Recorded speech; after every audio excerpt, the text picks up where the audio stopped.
अस्सलाम वालेकुम। आज हम बना रहे हैं मैंगो आइसक्रीम।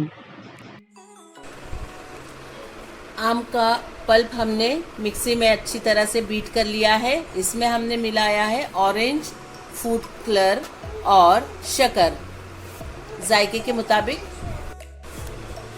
इसके लिए हमें लगेगा कंडेंस मिल्क, फ्रेश क्रीम और ड्राई फ्रूट। फ्रेश क्रीम ना हो तो व्हिपिंग क्रीम भी आप इस्तेमाल कर सकते हैं।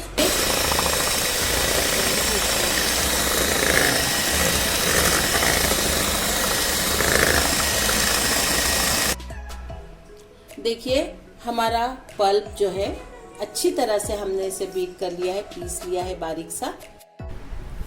अपने इस मिक्सचर को हम एक एयर टाइट कंटेनर में डाल देंगे।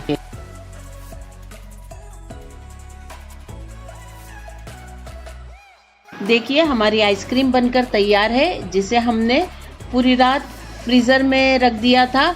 अब इसे डिश आउट कर दिया है। बनाइए, जायका लीजिए। अल्लाह ताला आपके दस्तरखान पर बहुत सारी बरकतें और नेमतें अता फरमाए।